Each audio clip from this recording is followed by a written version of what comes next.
Welcome to the Superwoman Life.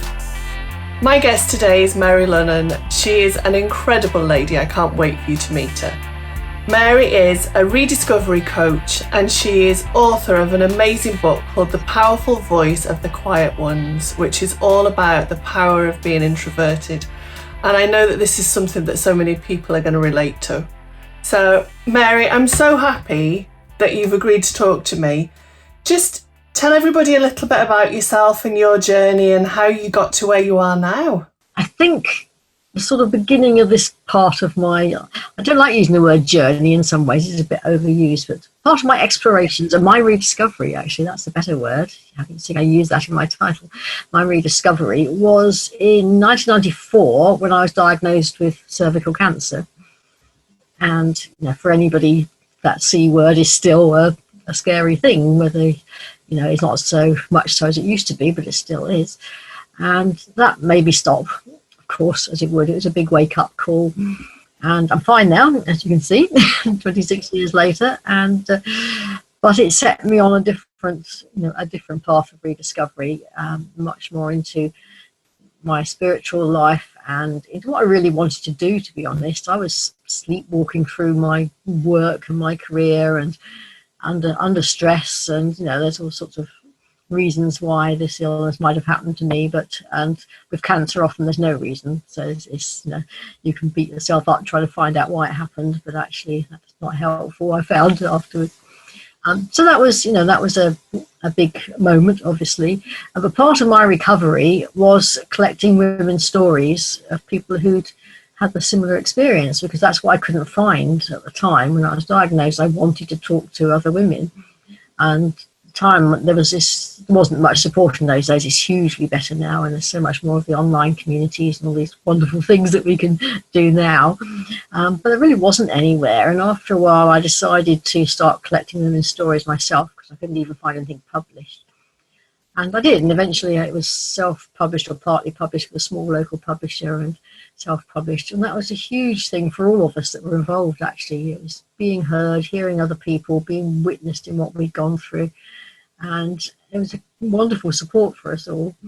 And that's another sort of parallel thing, is the support aspect of all the work I do, and particularly with women, but not all women. There were some men's stories in the book as well about their partners and wives and what had happened. That led me into all sorts of amazing things which I wouldn't have done otherwise, and connections, and working with Macmillan Cancer Support, as it was then, Macmillan now I think. Went to conferences, I ran workshops with them at various conferences and events, did a lot of volunteering with them on specific things like editing their newsletter and helping with training. I did some training for them, so I was able to use my experience in a way that really helped other people. So that was one big point. It all sort of runs into each other in a way. I won't tell you my full life story, that will take too long. But along the way I discovered life coaching. I firstly began training as a counsellor, which I found very helpful myself during some of this process. And I sort of decided that wasn't really the path I wanted to take. And then I don't know how it happened now, I was introduced remotely somehow to a life coach who I began working with. And I didn't meet him for a long time. He was in London when he worked on the telephone at that time. That's what you did. And I just loved the process so much and how it helped me, and the fact that it was forward looking. This is where you are now, this is how we got here, acknowledging the past, but actually what we want now is to move forward and to see how you want the rest of your life to be. So I retrained as a coach and carried on working as well alongside that for many years, and went through all sorts of life stuff. My mother had a serious stroke and was in a nursing home for a number of years, and even though I wasn't looking after her physically, I was caring for her and her finances and her emotional needs and all those things. And then she died 6 years after that, so that was another big milestone, obviously. But going through all those things, I developed my own work. I developed little cards that I use, which are called Dare to Blossom Rediscovery cards. Hence the rediscovery, because the name of my business is Dare to Blossom, which I set up in 2003. And The cards are a way of helping everybody access their own inner wisdom. My fundamental belief in my coaching practice is that everybody knows the answers. We all have the answers within us. They're hidden by all the stuff that life throws at us, and the noise that goes on around us, all the wonderful things that we do with our families and friends and careers, and all the passions that we have for whatever it is, art or photography or creating things, nature, all the things that we love. But actually sometimes we don't have that moment just to connect with our true knowing within. So the cards help people do that, and I have a Facebook group now where I post a word of the day every day, and people interact with that and find it really helpful. And I love that that's often the first place people go when they wake up, and they tell me that, and they sometimes the interaction comment, sometimes they don't, but it's often a place where they go to find a community and a moment of pause at the beginning of their day. And so from that I've developed online programs, which I was doing fortunately before our recent things going on with COVID-19 and all this. So luckily I've been very well placed to continue working with my business.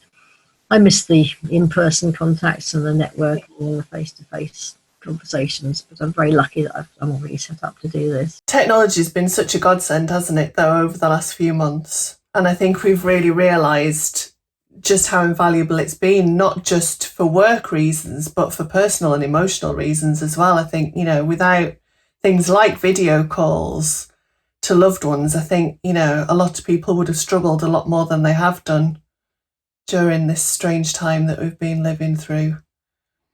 Can I just take you back to a word that you used, which I really loved? You used the word sleepwalking. You were sleepwalking through life. And I completely understand that because, as you know, I was really ill 13 years ago now.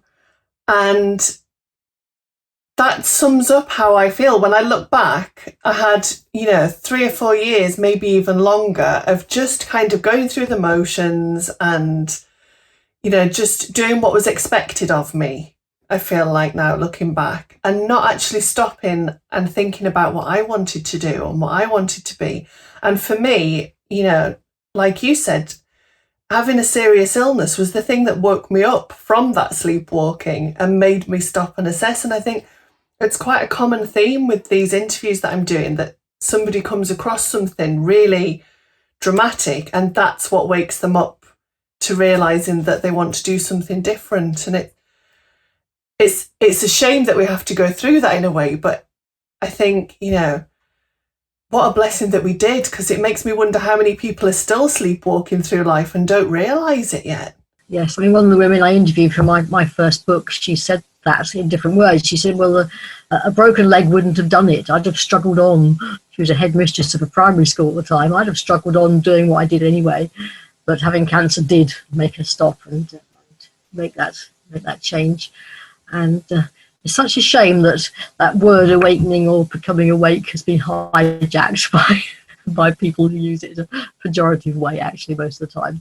But I think it is still true. I think we have those realizations. I think everybody has something in life. What really brings me hope now is I don't have children, but I have some contact with young people, and a lot of people I know do have children and grandchildren now. But I'm very sure that the new generations that are coming aren't going to be struggling so much with it as we were. I hope that's your experience with your children, because they seem to be so much more aware and less forgotten. They've less forgotten where they came from. I've definitely seen that. And as you know, I've got, 2 children and a stepson myself. And I think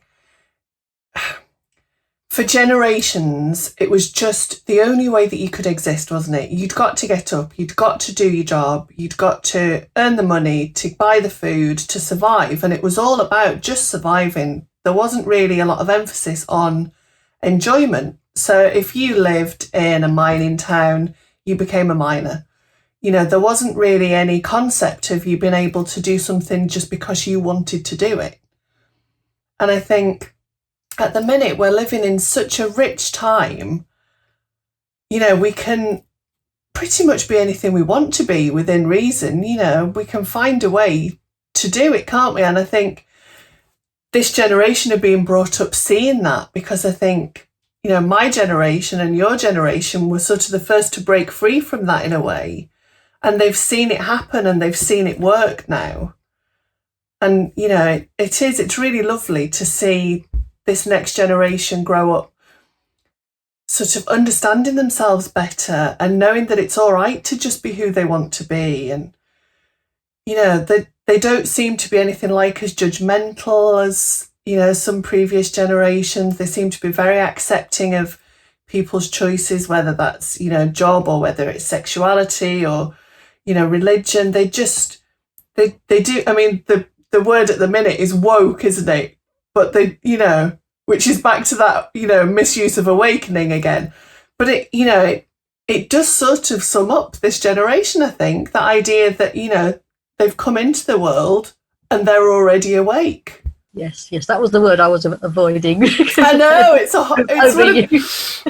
like, oh, but at the same time, language evolves, doesn't it? And exactly, it's used that. because it's relevant. But there is that. There is. I believe, that all of us, when we're born, when we're small children, we haven't lost that connection with our true selves and with whatever else you may believe is beyond there. I believe a certain way that there's something else besides this body that I live in. There's something else that my spirit will do when I leave this. Not everybody has those beliefs. That's absolutely fine. But it's, I do believe that we're more connect with our true natures when we're small. And sadly, I know it's not a criticism of you as a teacher, but sadly, I think the school system causes children to lose that contact, doesn't it, with their creativity, with their love of life, and having to be put into a box and made to do things a certain way. Some of it, discipline is good in a lot of ways. Children are rebellious creatures, will test boundaries and all those things that they do so beautifully and irritatingly at times. But on the other hand, there has to be a way for each of them to be themselves, as you just said, that they realise that's what they need to be. I think the education system's a really complex thing, isn't it? And you've probably heard that Sir Ken Robinson passed away recently, and he was such an advocate for children having to learn in the right way for their personalities. So, the child who needs to be moving can dance in the corner of the classroom while they're listening to the teacher talking about, the First World War or whatever it is, because they'll learn better then.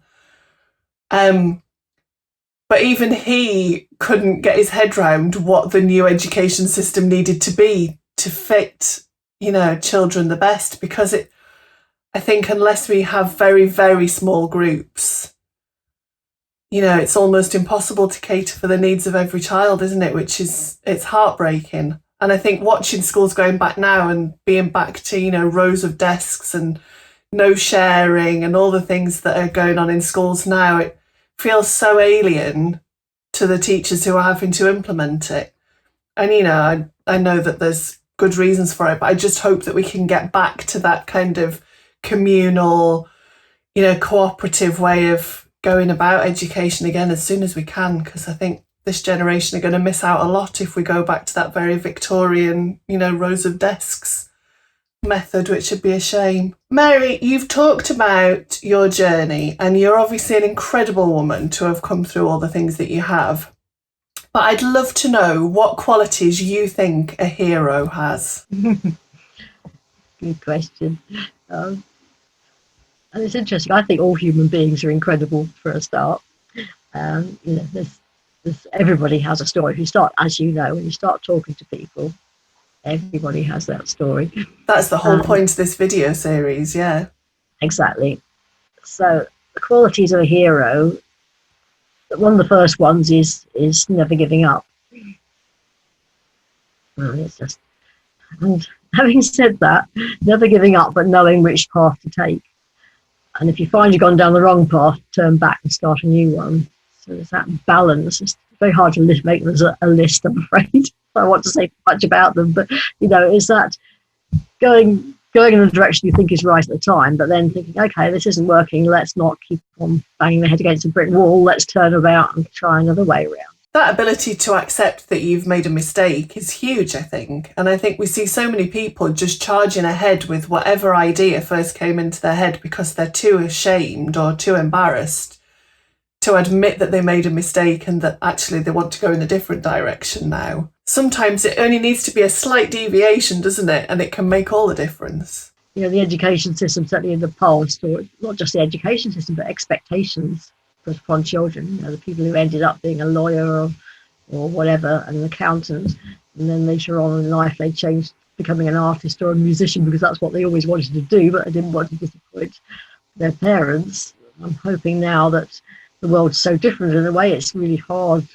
hard difference for young people not having that obvious career to go into. But on the other hand, it opens up a world of potential and you can do lots of things, or you know, many things at once, or many things one after the other, or whatever it might be. I think that's the wonderful thing at the minute, isn't it? You know, you can do a job that's a 9 to 5, you can go out and earn the money, but then you can so easily now have, you know, a side hustle. That's another phrase I'm not very keen on, but, you know, a passion project that you can work on almost as a hobby until it becomes enough to be able to, you know, earn the money and pay the bills. And so, you know, you can be, you know, a plumber or an accountant or whatever you want to be, and, you know, be painting or baking cakes or gardening in the background and just doing that for fun until it becomes something that can pay the bills. Because I think a lot of the time, the reason that people have shied away from the arts in the past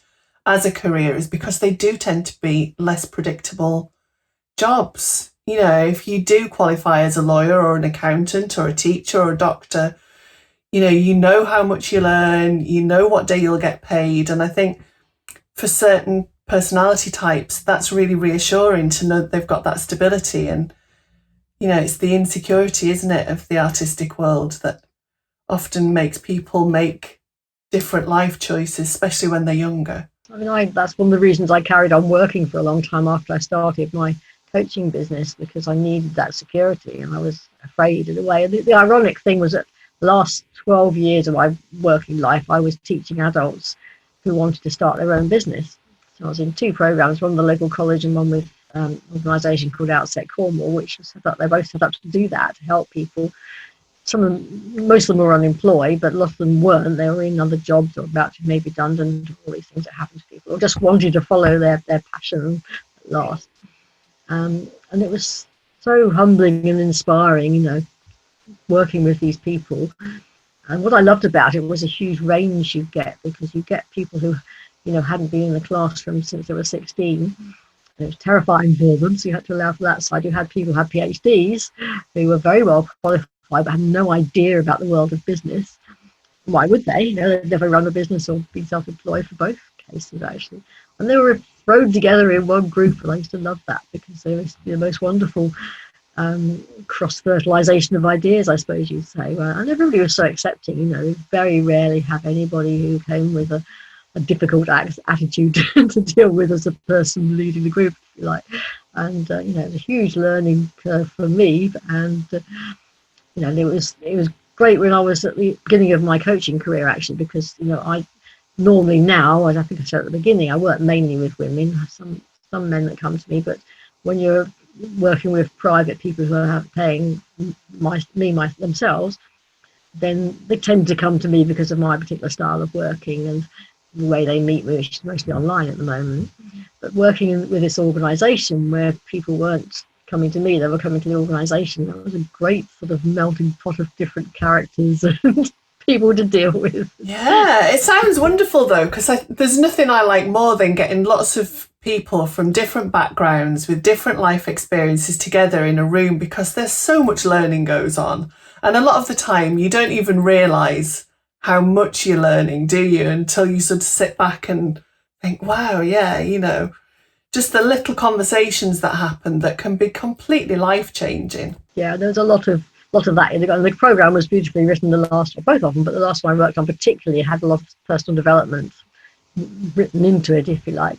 And I know one of the last groups that I ran, because we had one of those project funding situations where it was funded for 3 years at a time, so you kept on getting this awful thing we didn't know if you're going to be continuing or not. And eventually in 2015, that's what happened. The funding was ended. And it did restart again, but it took a whole year. In the meantime, I'd decided just to focus on my own business. But before that, there were some really big groups, because people realised that it was coming to an end, so they wanted to jump in while they could. I had some fantastic groups that really, really supported each other, and some of them are still friends. For a while, I used to meet up with one of the groups because they used to have regular meetups, and they invited me along, which was wonderful. That's lovely, isn't it? Yeah, yeah. So we've talked about what qualities a hero has. I would love to know who your personal heroes are and why. They can be fictional, they can be real life, they can be family members, whoever you want them to be. One of the ones that comes to mind from the business world is Anita Roddick, and it goes back quite a few years now, but in her time she was such a trailblazer with the body shop. Yeah. And the way she looked after her staff and her customers, I believe, from what I've read, she's such an inspiration. And on a personal level, as my mother, because she was the wartime generation, she was very, very, well, she was 18, I think, when the war started, and she had all sorts of tragedy in her life. So did my father, but they both did. And they were both amazing survivors who coped with all these different things. And it was, my mother had to keep on earning money somehow. And women didn't work really in those days after the war. My father wasn't well, and she did all these things. That's where I got my sort of creativity and entrepreneurialism from, because she'd always be finding ways to earn bits of money in some sort of way, as well as looking after 3 children. she was, she's always doing something, and my father, who needed quite a bit of care as well. So it was really hard times for me. Obviously, I didn't realise as a child, but I was always helping her in making things, and she did knitting patterns and all sorts of things she did. So they were so incredibly adaptable, weren't they, that generation as well, and just so quietly confident in what they were doing. Yeah, I can remember back to, my grandparents, and just took everything in their stride. It was like, they'd lived through the war, so nothing could affect them now. Nothing was ever going to be that bad. And just, that sort of make do and mend, and whatever was thrown at them, they just seemed to be able to adapt and deal with it and move on. And it was, they obviously acquired a lot of life skills during the trauma of war, I think. Yes. Make do and mend was the expression I was about to use. Yes, I love that. And it's sort of come back full circle now again. But my first business in the 1970s was a crafts business, which my mother sort of helped inspire me to set up, and we did some of that together for quite a number of years, and that was great fun too. And that was way before I knew anything about running businesses myself. I learned it all on the fly, sort of thing. But I think that that generation, obviously, we lost a lot of men in that generation, so there were a lot more women, as a percentage of the population. And as you say, they didn't really, generally speaking, work until times, like war, when they were forced to go and do the jobs that the men weren't doing anymore.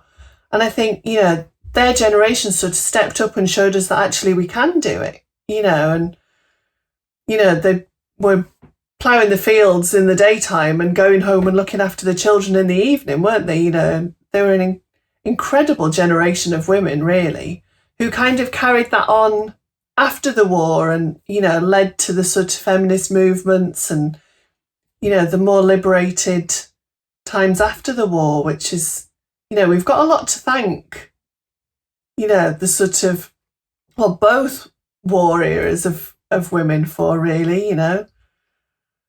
They were trailblazers, weren't they, really? Absolutely. Yeah. So there's lots of women like that, and I've learned from lots of coaches who I've worked with. My own coaching, they've been amazing role models for me, and all sorts of people. So I've worked with lots. I always have a coach of my own, because I think it's really important to still be going ahead with my personal and professional development as well, and learning. I've learned such a lot. The interesting thing is now at my stage in life is a lot of them are younger than me. That makes no difference, because the wisest woman I know, one of my coaches, she's 40, I think. So she's a lot younger than me. But I didn't know that for years, what age she was. It didn't matter. Not that I'm thinking age is important, but I just love that sort of moment when I realised, I thought, wow, that's so interesting. She's got so much wisdom and such a wonderful way of supporting people and just being with you to help you grow in your own way that's right for you. And sometimes it's just having another perspective on it, isn't it? And having that outside view of what's going on, I think is, that's really important. I know I had a very strange moment when I realised that one of my ex-teachers from high school had sent me a message asking my advice. And I had that sort of, is this the right way around? That sort of, is this how it works now? Can I do this? But actually, the age gap now that we're adults actually isn't that great. You realise that actually a lot of your teachers, when you were 16 at school and some of them were only, just qualified, they might only be 5 or 6 years older than you. And you sort of, once you're out in the big wide world, it doesn't seem quite so significant anyway, does it? And I think, if you gel with somebody and you get on with them, then age really does become more and more irrelevant, I think. Yes, it does. That's one of the things I've learned, as you say, is it's partly becoming more mature and more adult yourself, because you realise that it's really, really important when you're 15 or when you're 18 maybe, but when you get a few bit further along, it actually makes no difference at all. It's back to what life experience you've got, isn't it? You can be 80 and have had very limited life experiences and not understand the world very well at all, or you can be 16 and have seen more than most people see in a lifetime and have that understanding of the world that comes with the experiences that you've had. So yeah, I've seen some interviews recently with child carers for caring for parents and siblings, and they're heartbreaking in many ways, aren't they? But the wisdom that comes through and the grown-up attitudes they have, which is too early, really. I feel so bad in some ways that they've been forced to do that, but that's their life. They accept it, and they just get on with it, which is just inspiring. It's extraordinary. They are incredible, and the level of life skills that they've got for their age and the compassion that they have at such a young age is always incredible, isn't it, with young carers? A lot of that's come out with other young people in this pandemic, hasn't it? The things that people have been doing of all ages to help others in their community. It's been a true gift, really. I mean, it's easy to say, "Oh, we'll get gifts from this," and it sounds a bit slight, but it's not. There's some deep learning and some deep shifts, I hope, that will sure come out of all of this. Well, I know my daughter's school, because she was due to be taking her GCSEs just before we went into lockdown. So obviously she'd finished most of her schoolwork, and the approach that her school took was to give them kind of self-development activities. So they'd got a few things that were transition things for if they were staying on at school to do A-levels and that sort of thing. But then they were given other things like, to do random acts of kindness and, to stop and think about something in nature. And they were really lovely, sort of mindful activities. And there was a couple of times when the door knocked, when we were in the height of lockdown and, we were all kind of very much staying in our own houses. And I opened the door and there was somebody that I'd never seen before in my life standing at the edge of the drive, having just left, a box of cake or, a gift of some sort for my daughter on the doorstep because, they'd just decided that they were baking and they were going to take some round to some of their friends. And, you would very, very rarely see teenagers do that sort of thing normally because they're usually too busy with, their social life and their schoolwork. And it was really nice to see that side of them coming out at, 15, 16 years old. It was really heartwarming, actually, to know that, there are still a lot of kids out there who are really, really good kids, Yeah. Well, most of them are, absolutely. But, the only time we ever hear anything about that age group, unfortunately, is when something bad happens, isn't it? So it's like with everything, it's very easy, unless you know a lot of sort of young adults and children, it's very easy, I should imagine, to, look at the press and look at the stories that you see on the internet and think that they all go around stabbing each other and, bullying each other. And it's just not true. There's some amazing young children out there and young adults. So, Mary, you're a very special lady. Do you think that you could identify your superpower? Okay. Yeah. Well, actually, I have thought about this, not specifically for this discussion that I have in the past. My superpower is connecting people, and it's always been there. It's what my mother did, and it's but even more so now. I've always done it since before we were all on the Facebook or on social media, and it's it's about, one of the people I work with calls it weaving the web of the universe. Oh, I love that. Wonderful way of looking at it. I'm a web weaver and a universal web weaver. I'm actually thinking of doing some new work about weaving shadow and light, because I think that's something that we can learn from all this process. But yes, I've always introduced people or referred them to books or groups or whatever it is. And I just love that. And since, I joined Facebook simply to get a business page, I thought, oh, it's not for me. It's just, I don't know what it is, it's a bit scary. But now I absolutely love it, because I've made so many friends, so many connections, so much community. And I've got dear, dear friends I've never met. Fortunately, you and I have met, but we met through the internet. We met that group that Callie introduced me to, and met you through that. I've got really dear friends, and I've met some of them. My only walk with people I didn't know already recently has been with two women who I met on a Facebook group, and it's a lovely walk and talk out on the cliffs, very safe environments. I've never met them before, but they felt like old friends. And actually, I haven't even known them online for very long, but there are other friends who I've known for a long time, and it just seems ridiculous we haven't actually met. So that is my superpower, is connection and weaving things together for people. It's such a beautiful superpower as well, isn't it? There's nothing more precious than forming relationships and helping other people to find answers and, relationships that they need. It's such a wonderful gift to have.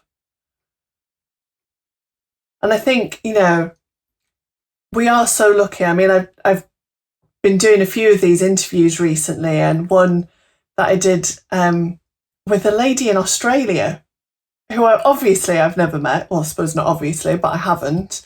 We'd literally messaged each other a couple of times on Facebook and then launched straight into the interview. And after we finished the interview, we talked for an hour and a half.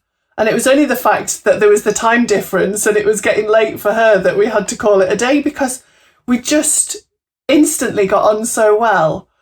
And I just think, it's wonderful to have those face-to-face connections, and I don't think we'll ever be able to equal that. But actually, this is a really close second, isn't it? And for people who can't get out of the house, for people, who perhaps are too ill to be able to go and meet up with people, or, who are just a little bit shy or, introverted, I just think being able to talk, and just use text if you want, use video chat, use the phone, those human interactions, however you feel comfiest doing it, they're so important. Yeah, you'd never have met the lady in Australia without the internet connections, would you? No. In fact, I can honestly say that out of my best friends, I've probably got 5 or 6 people that I would class as my closest friends, and out of those, 3 of them I wouldn't have met without the internet. And we've been friends for over 10 years now, but we met on Twitter, and I can't imagine my life without them now. No, it's amazing, isn't it? And one of my dear friends in Australia who I met online, I went to New Zealand last year, fortunately, to see my sister. My sister emigrated there in the 1970s, to her 3 daughters and her 7 grandchildren now have all grown up there. And I've been meaning to go for a long time again, but the various things, my husband wasn't very well, those sorts of things. In the end, I went by myself just for a short visit, which I'm so pleased I did now, because who knows when we can travel there again. But just happened that this friend of mine in Australia was on holiday quite near to where I was staying at the same time, so we managed to meet up for a day. With one of my nieces drove us, which was lovely too. And we just dashed up and met each other and shared a big hug. A reunion. It was a reunion even though we'd never met before. And we had a wonderful day going out sightseeing and having lunch and coffee and tea and chatting and walking and talking. That's incredible, isn't it? Magic, yeah, it was wonderful. So, yes, she's certainly a dear friend. And I love the way, again, I've learned this through the work I've done with coaches, but I run a lot of my work through groups now rather than one-to-one. So I hold closed Facebook groups where we do some things together, but most of it is about what happens in the gaps. I always say the magic is what happens in the gaps. As you said earlier, those conversations or the chance comment that somebody makes, or, I draw cards for people, so it's the card that's drawn for somebody else, perhaps. And the other part of my work that I do now is called the Magic Carpet Ride visualization. And people love that because it's fun. And it's, anybody who uses visualizations or meditations knows how powerful that is. It brings people messages and insights and business ideas and all sorts of things. And sometimes people just have a nice rest and go to sleep. That's fine too. And it's just that community and the sharing of it when people tell their stories if they want to. They don't always want to, there's no compulsion to do that, but often they do. And again, that has something to offer all of us. And we all gain something from that sharing and witnessing and holding in a circle. We call them circles, like a sacred circle, which is what they are, because we're joining together in a community, we're sharing, we're just being there in a non-judgmental, beautiful space together, and just learning and helping and being together and supporting. It's just a privilege and an honour to be able to help people do that. It is so powerful, isn't it? And I think stories, whether they are our own personal stories or fairy stories or, total fiction, have such a comfort and such impactful messages. And I've found so many times over the years that the right book has just fallen into my lap just when I needed to read it. And I'm sure I can see you nodding, you've had the same thing.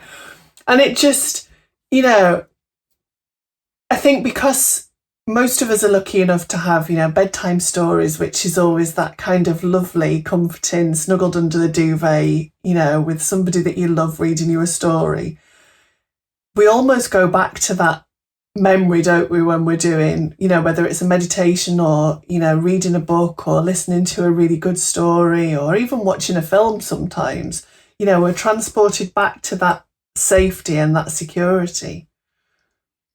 The stories are just wonderful, aren't they? That's why, you mentioned briefly my recent book at the beginning, The Powerful Voice of the Quiet Ones. It took a lot of, it's not bravery, but a lot of to actually share that, because it's scary. Sharing your own story is much harder than writing about anything else. And I had to choose carefully what I wrote about him because of family members and people that are still around and all those things. And it's. But on the other hand, it's my decision what to share because it was my story. Yeah, absolutely. And it was proved to be really helpful for me. And the point about introversion, I think, is that I think everybody's we're all different. I think there's no such thing as just an introvert or just an extrovert. But what made a big difference to me was when I read about what can be a working definition, which is that introverts prefer to recharge their batteries, recharge their energy by going quiet somewhere with a book or out in nature by themselves. Whereas people who are more extroverted recharge their energy by being with people and getting that buzz and enjoying the company or the team sports or whatever it is, which mostly makes me want to run a mile. Doesn't mean to say I don't enjoy that. I love going out with people and I love talk. That's what people would say. How can you be an introvert? Because you stand up on stage and give talks and you do all this stuff. That's fine. I can do that. And I need to retreat quite quickly. And that's what I need to do. If I go to a conference or something where there's lots of people, it's great fun and it's full of conversations and everything. I need to have somewhere I can go and hide away, preferably a hotel room close by. Go get some quiet time.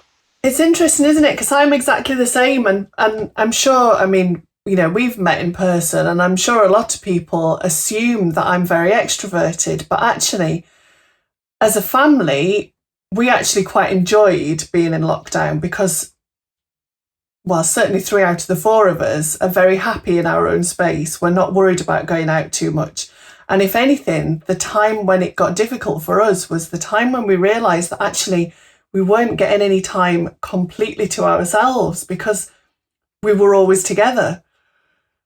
And we were trying desperately to make the most of that time together and to enjoy being together. And that was wonderful, don't get me wrong. But after a few weeks, we did get to that point where we were like, right, I'm just going to have to go and, have a couple of hours in my office by myself, or, I'm just going to go off to the bedroom, or I'll just go and have a bath, or I'm going to take the walk, by myself today. And, because I think, like you said, being predominantly introverted, we were missing that time by ourselves to recharge. And I know it was very difficult for extroverts who were desperate to get out and see everybody and, be out in the world as well. But I think, there was certainly challenges for introverts as well. I don't know whether you found that. Yes, I mean, it's just my husband and myself here, so we weren't quite so challenged by the being thrown together as a family would be. But he's much older than me, and he's got a few health issues, so he's been pretty much not quite shielding, but keeping very careful. And he's still doing the same. He's been hardly going out, which means he's here all the time. Since he started working from home as well, we've got a very good routine now. We've got his and hers offices in the garden. Wonderful. So we're fine. We're not thrown on top of each other because we've got a very small house where we're actually indoors. But there's still sometimes I think it used to be really nice when he'd go out for quite a long time and I'd be at home by myself. But I go out, I go for walks and things, so that fulfills that for me. But sometimes it would just be just being at home by myself is quite nice sometimes. And we've negotiated it, and we had to, like you do with any family life. But yes, and I'm sure it's much harder for extroverts and for younger people too, who want to go out and have their social life and all those things. Because here in Cornwall, we're in a holiday area, so we've had busy times. It still is not quite so much now. Obviously, the schools are beginning to get back to sort of normal. But it's been just really weird going out where there's loads and loads of people doing holiday things and apparently behaving as they always used to. It's quite scary really, when we're still in our little bubble. But then actually, when we think about it, August in Cornwall, we've always stayed away from all the busyness because it's not our thing. So, most holiday areas are the same.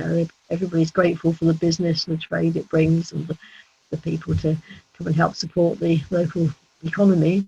But actually, there's always a bit of a in September. I bet, you always feel Cornwall land, the land of the county going, great, the weight's been taken off a bit.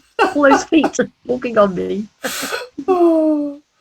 Yeah, it must be very strange. I know I lived in York when I was at college, and that was the same with tourists. You kind of dreaded the tourist season because you knew that popping to the shops would mean taking 15 photos for people on the way there because you'd be stopped by tourists. But actually, it's part of the charm of the place as well. And, when you're lucky enough to live somewhere so beautiful, it's something that you just have to accept, isn't it, I suppose? Exactly. Lots of people look forward all year to coming to Cornwall, and I live here all the time. Yeah, very lucky.